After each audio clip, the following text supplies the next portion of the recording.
Metanoia, um programa que leva bons pensamentos até você. Compartilhe você também essa ideia.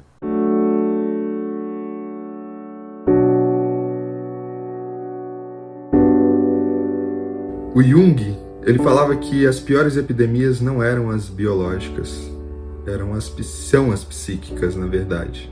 E as catástrofes também não são as geográficas, mas as psíquicas. Isso significa, de certa forma, que os conteúdos que estão na nossa psique coletiva, eles são contagiosos, eles são como vírus, né?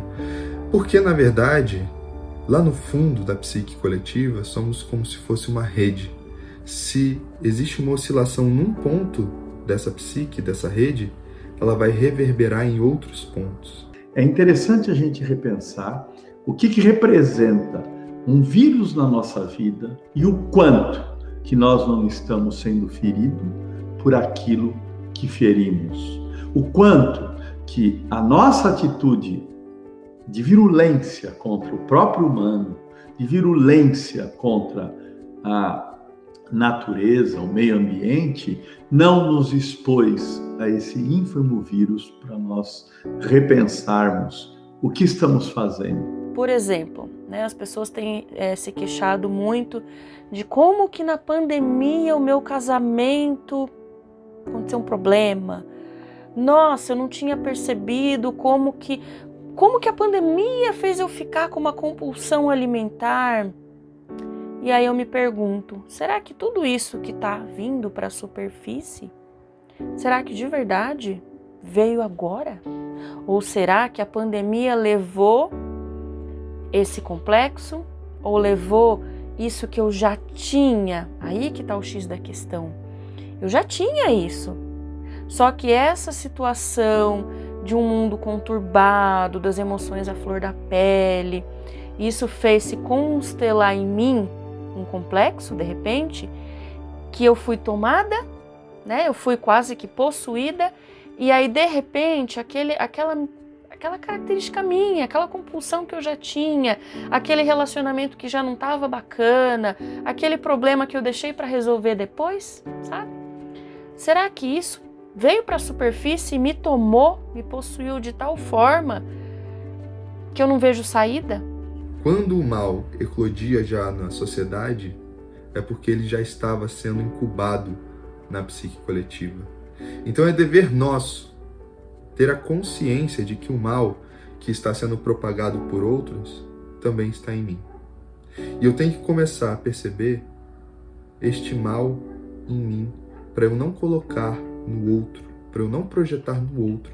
Quanta virulência não existe nas competições econômicas, quanta virulência nos jogos de poder, no desamor, no uso absolutamente indiscriminado de mentiras, sempre em busca da supremacia de uma minoria em detrimento de uma maioria que vai ficar aniquilada e absolutamente fragilizada. Temos que tomar cuidado e olhar para o que eu odeio, para o maléfico em mim e tentar, de alguma forma, tomar consciência dele. Para assim, a gente não ficar apontando, a gente não ficar querer espiando o próximo. Mas eu não tenho dúvida que isso passa pela comunicação. E eu chamo todos vocês a pensarem junto comigo que a comunicação não é como a gente aprendeu lá na infância. Nossa, alguém fala uma mensagem, alguém escuta a mensagem e além disso tem a mensagem. Mas será que o que eu falo é o que o outro escuta? Será que o outro, na hora que ele está no momento de dor, será que na hora que agora ele perdeu um amigo, um parente, uma mãe na pandemia, será que ele vai escutar o que eu falei? Será que ele vai compreender o que eu falei? Todos os afetos que tem dentro dele, está deixando ele ouvir a mesma mensagem que eu passei? Então, desde no cenário de pandemia, desde todos os problemas que está acontecendo na sua vida, a convivência difícil, todas as suas características que você não sabe ainda muito bem como lidar e agora elas estão aparecendo de uma forma desordenada, de uma forma assim mais forte, né? Será que não passa por esse caminho de uma comunicação não violenta, de uma comunicação compreensiva?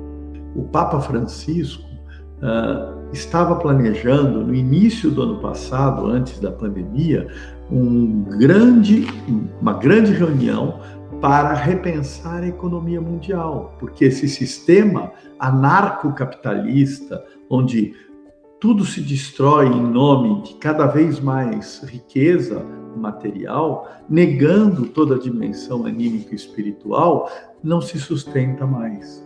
Porém, o vírus foi mais rápido e ele poderia servir, sim, para que a gente repensasse muita coisa na vida, repensasse todas as atitudes absolutamente predadoras, parasitas que nós fazemos diante, inclusive, do nosso igual, que é o nosso irmão humano. Todo sintoma, seja ele físico, psíquico, relacional, ele tem uma causa.